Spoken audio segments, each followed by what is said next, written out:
Guys, ama-hustling boyfriend wethu. Story time. Into eyenzekile shuthi ngila ngaphandle. Bengimla ngaphandle, qhamuka urumza wami. Engaphandle ngimele ukuthi mina ngiyaphi ngesitolo. Qhamuka urumza wami. Ayiphaphela nje abuza ukuthi awuyapi. Yabo, asikazi uyapi. Ngihleke.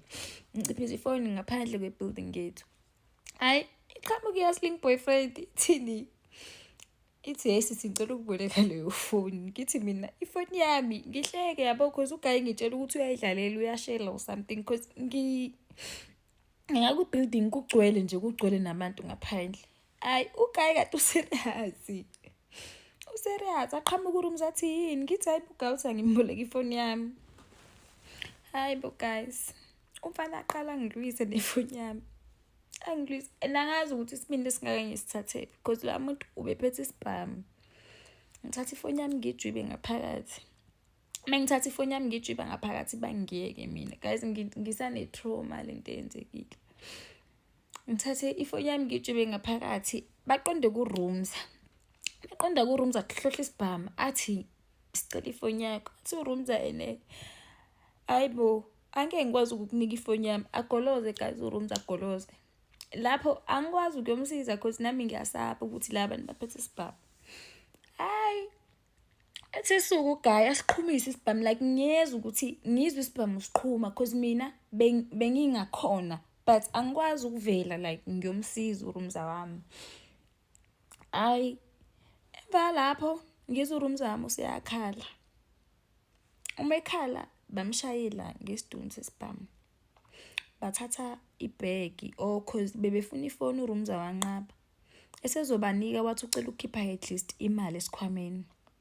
Shuthi sebezwe le mali ke hayi bathatha yonke into bathatha ibhegi urumza wami uyaqhamuka uyagxizigxiza igazi. Mase sechaza guys. Uyasho ukuthi inhlamvu ngasathi iqhuma. Idlule la ekhanda wagoba otherwise ngabe kukhulunywe into.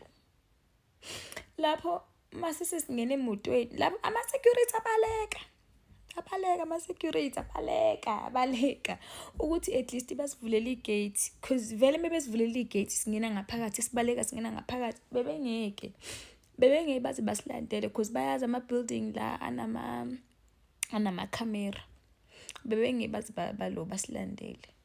Yo mase siyahamba clinic lapho mina I'm busy worried about phone angazi guys ukuthi kwenzakalani ukuthi noma angazi ngoba ngiyasonta ngiyakholwa kodwa sometimes angibi mekuthi kwenzeka into embi anginakho ukubonga uNkulunkulu ukuthi impilo yami abayithathanga cause ngiyazibuza ukuthi laba bantu laba abasahleli la emhlabeni abakwazi ukuhlukumeza abantu kungani besahleli la emhlabeni.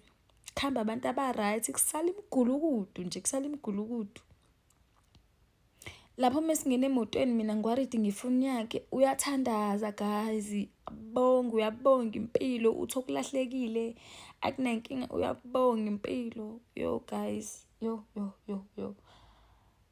yabo manje angikwazi ukulala ngizolala ngikhanyisile because itrauma enginayo njengamanje itrauma enginayo angazi ke yena ke ukuthi la khona because kuyimanje sambile saye eclinic eHillbrow bamdlulisela esibhedlela. Guys yabo mewuhambe MTN phone yakho ungayifaki esikhwameni ifake emabeleni uyishutheke somewhere la engeke izibonakale khona ngoba akukho safe la. Yezwa eJozi akukho safe mina bengithi mengihamba ngiciphiza ifoni yami la eJozi. Behlezi benkuza kuthiwe wena mhla wabanjwa inkunzi ngithi mina hayi mhlawumbe ngoba ngikaze ngize ngibanjwe inkunzi ingakho ngithi mengihambela mina ngingabi nankinga. Yo guys hayi ngiyayisaba iJozi mina bengithi iJozi hayi badlala abantu. Mebethi iJozi nomngozi ini yabona as from today ngiyayihlonipha iJozi ngiyayihlonipha ngiyamove futhi eJozi angiyiboni into ezophinda ingihlalise eJozi ngiyaphuma eJozi angiyiboni into ezophinda ingihlalise eJozi. Ngisho ngathiwa khona into ezongizisa khona la ifoni yami nje izosala endlini ngoba hayi ama hustling boyfriend wenu Hello Mzansi, welcome to Mgozi waseMzansi. If today is your first time visiting this channel, please do the right thing and click the subscribe button. Guys, gani why bugebengu benzeka ngala South Africa is just so sad and heartbreaking. Kuthi uzosabe onokuphuma endlini, ngisho usendlini uyasaba endlini udikhiyele because you don't know ukuthi udongenelwa ngubani. People are hustling la ngaphandle and abananzaba ngisho nanokubulala umuntu yakubulala nje akubulalela ifoni yakho.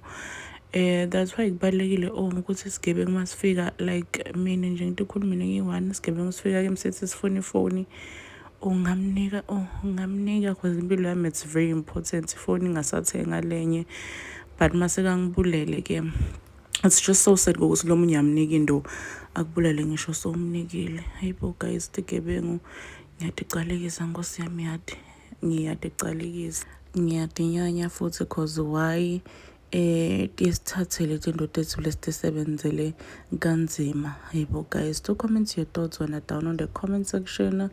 Ucomment if wena ugile wabanjwa inkunzi. Do comment your thoughts down on the comment section. I'm signing out, so goodbye.